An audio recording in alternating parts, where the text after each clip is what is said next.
So our keynote speaker is Richard Schaeffer.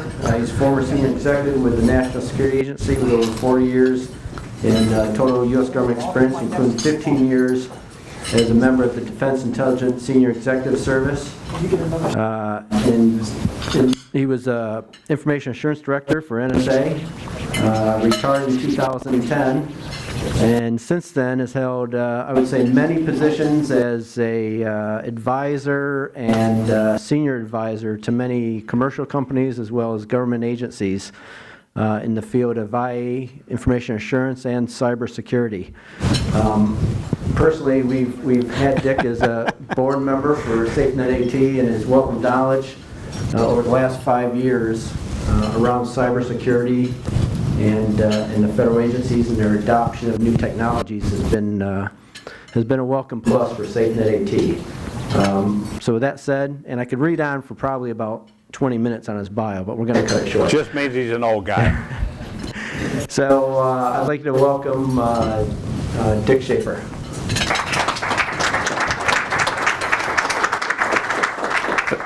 Thanks, Kirk. I'm gonna probably move around a little bit. So hopefully everybody can hear me. If you can't, just raise your hand. I'll talk a little louder. This size room is usually pretty good. I would prefer that this is an interactive session. I'm going to ruin your lunch, so you know if you disagree or you want to challenge something, go right ahead and do it. Big theme today is just data. It's all about the data. Everything that we do, everything that we've done in this business, and as Kirk said, I go back 36 years at NSA. Probably in this business as long as anybody in the room, maybe a little longer. From an engineering, from a management standpoint, and I will contend that we're no better today than we were 20, 25 years ago in protecting the data. And so, let's see, this says, there we go. I'm not telling anybody anything in here when they talk about cyberspace as the fifth domain. Well, to me, that's a little bit of BS. If we think about land, air, maritime, even space, we know more about deep space. We know more about the depths of the oceans than we do about cyberspace. And we create technology, you all create technology every day. You're unlicensed. You have no idea what the implications are, and you unleash it on civilization without any thought of what the long-term implications are. Has anybody in here know or heard of Dr. Mary Aiken? Wow, I usually get at least one hand. So Dr. Mary Aiken is the first cyber psychologist. So if those of you that might remember CSI Cyber, Mary was the person behind it. Mary's written a book called The Cyber Effect, and it talks about the implications of cyber on humanity. And it's where, I come to the point where I say, we don't understand what we're unleashing on humanity, and if we were a drug, we would test it in some way to understand what the side effects are, what the long-term effects are, and in cyber we don't do any of that. And we talk about all kinds of different solutions, and the reality is it's all about that little data object and what we do. So some of the things to think about, we are innovating so fast in this country, whether I say from silicon to satellite, understanding the vulnerabilities of the technology, understanding the implications of the technology on society. There is no geography in cyberspace. It's, you know, if it's a fifth domain, yeah, well, there's a geography that's associated with land, air, space, maritime. All of those have geographies. I'm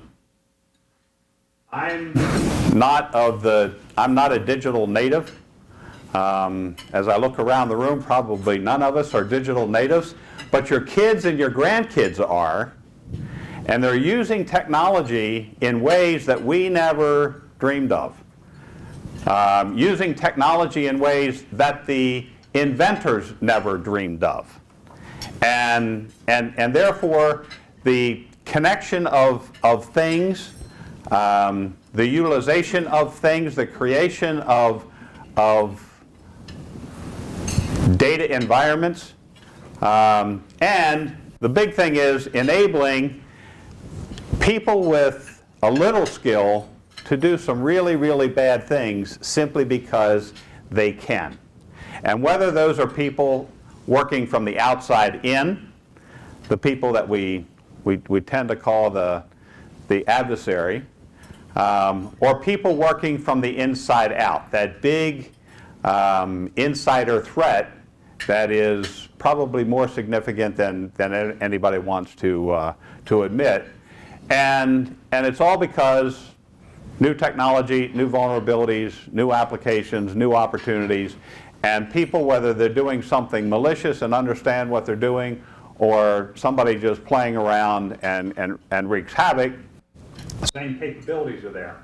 And in this big, ubiquitous global cyberspace, you can be totally anonymous if you really want to be.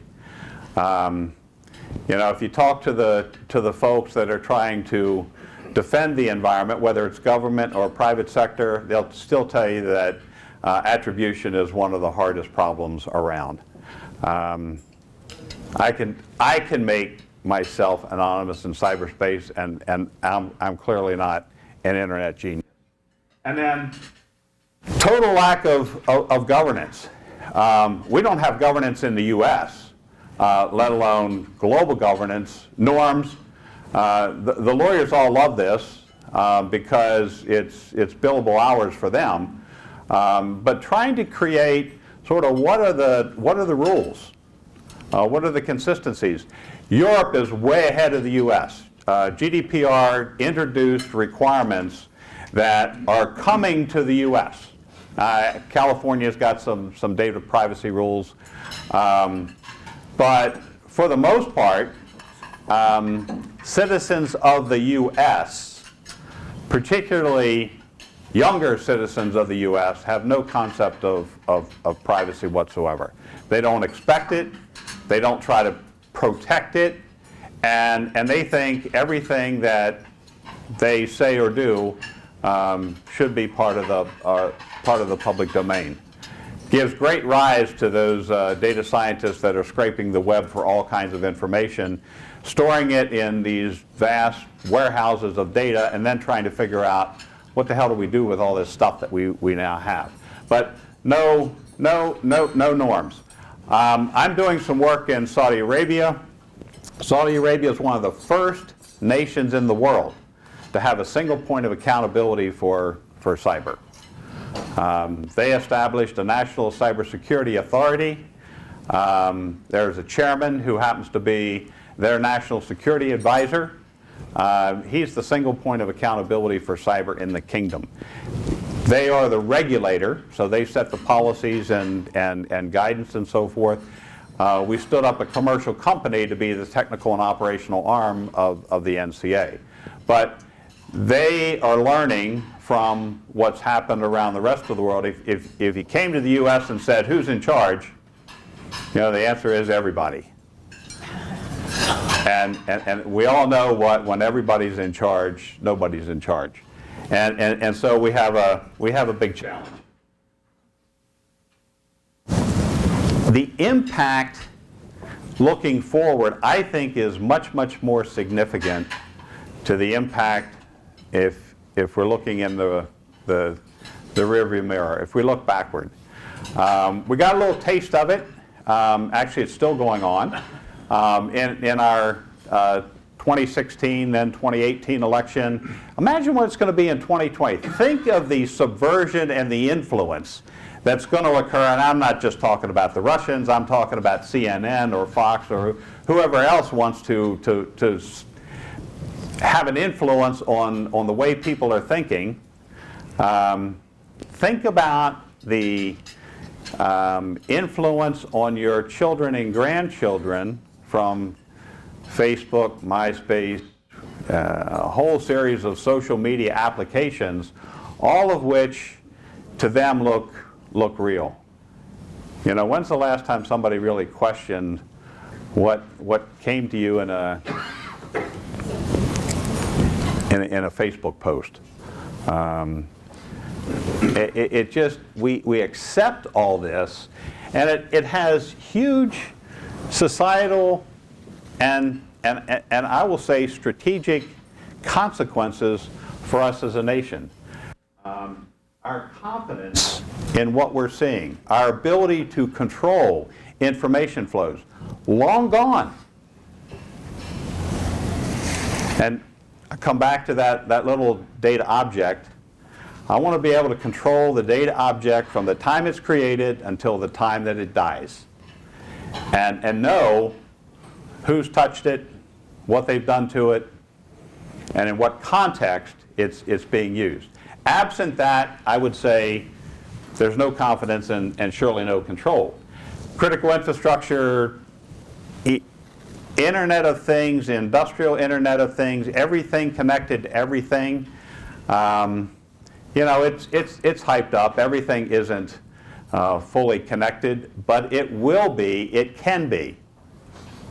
And therefore, what are the implications of that on us as a society? What happens when every camera is networked to every other camera in the world, and every sensor that is either looking at someone's biometrics or something else are all networked in a way in which somebody can get access to that information? And it's uncontrolled. In some cases, it's totally uncontrolled. And so implications there, and then, you know, data availability is important, confidentiality has always been important, integrity of the data is always important. I think the thing that's most important is the data object. Who's got access to it? Do they really have the permissions that are needed to have access to it, and what are they doing with it? So I think it comes down to identity and authorization as a key, and you know, it's a good theme for a discussion in this room. But there's no framework, there's no set of rules in a universal way for controlling identity and authorization.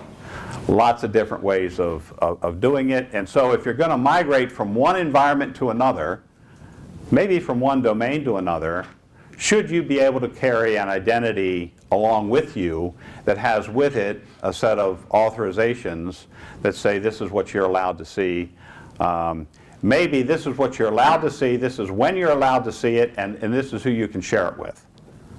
Again, it's all about that data object. We couldn't defend it 20 years ago. We can't defend it today. Finally, some people are taking more responsibility for things associated with the protection of the environment. I sit on a couple of boards, and I brief boards all the time, and they're finally waking up to their fiduciary responsibility to their shareholders, to the investors in the company, realizing that what the company does has implications. What the company does can affect their reputation and of course the reputation of the people who are involved in the transaction. And in more cases, private sector has responsibility for doing this. The cavalry's not coming. If a company thinks they have a problem and the government's going to come to their aid, you're probably going to wait a long time. And it can be, Cyber Command saying they're going to do a piece of this, or NSA doing a piece of this, or CISA doing a piece of this. The cavalry isn't coming. Not at the time you need it, at the level you need it, in order to prevent something really bad from happening. So it's up to you. It's up to your company. It's up to the companies that you support. And that's why I say if you can't protect that data object, you have no hope. Because you can't protect the network environment. Somebody with the right skills, the right opportunities, are going to subvert whatever protect. I was in the Pentagon in the late 90s when we talked about defense in depth. Great concept. I created a bunch of very profound briefings, very impressive. Doesn't work. There's always an opportunity and what I tell folks, if you have something that somebody wants and they really want it, they're going to get it. And so you better think about how you're protecting that object rather than how you're protecting your network environment. All those things are necessary. I'm a little maybe a little negative on sort of the possibilities. All those things are essential. I'm just telling you it's not going to get us there in the end. And just because of the rate at which technology changes, the level of understanding that's well beyond most users today, most system owners, I'll say all system owners today, and therefore you've got to do everything that you can do, but realize that it's probably not going to be enough. And this whole issue of subversion and influence, we're only seeing the beginnings of it. I think it was after Eligible Receiver 97 was the first real military exercise. There was one prior to that called Fort Franklin that MITRE ran, but Eligible Receiver, which was in 1997, was the first military exercise where an NSA red team in about 15 minutes brought the exercise to a halt. Great thing was they had a reset button. Reset, let's start all over. They did it again, they reset. And ever since then, we've been doing exercises to try to understand sort of what's the effect. It was a commander in the Pacific at PACOM who ultimately said, I cannot trust what I'm seeing on my screen, therefore I cannot command and control my forces.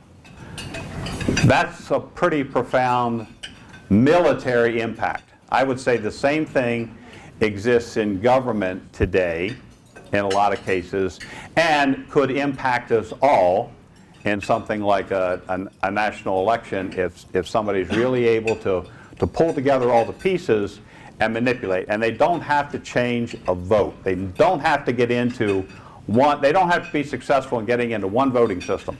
All they have to do is influence the people who are pushing the buttons. It's the same, and there is no reset for that.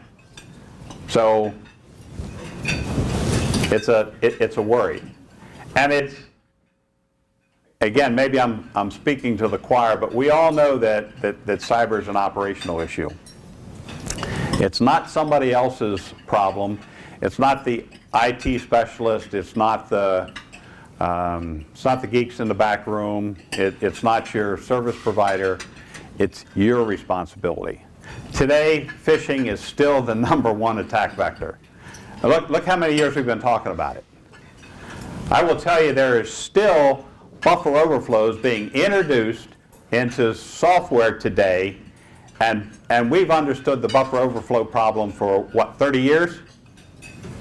And yet we have graduates coming out of school, software developers who are still making that kind of a mistake.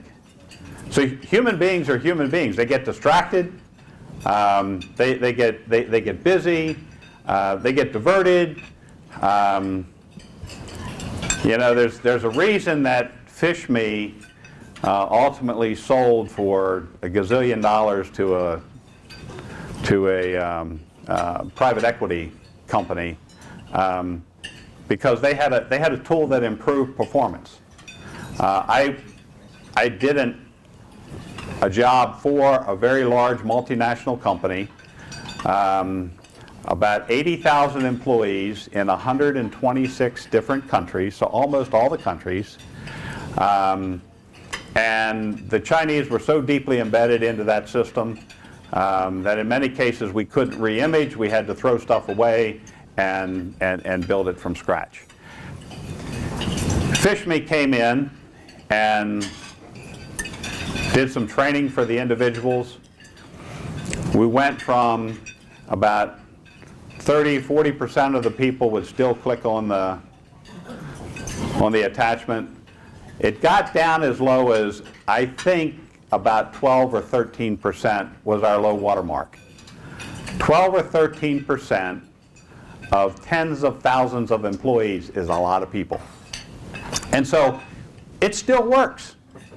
Why is it the sort of the attack vector of choice? It works. And so human beings, until they understand their role in this, and you know, we went through the whole naming and shaming routine. You'd identify the people, you'd identify the repeat offenders. Some of those were executives in the company. That never looks good. And yet it still persists. I would wager today that if we did it, this goes back about 2.5 years ago, I would wager if we did it today, we'd be right back up at that 30%, 40% mark. People just don't understand the importance of their role in protecting their operating environment. Will that change? I doubt it. It's human nature. We as human beings are really good at some things. Staying focused for any long period of time isn't one of them. And so, you know, we'll do better. We'll do better over time, but you know, who knows? So what have we learned from, or maybe what have I learned from all these years at this? The impact is getting larger and larger. It's not just, you know, hundreds of billions or trillions of dollars of lost intellectual property.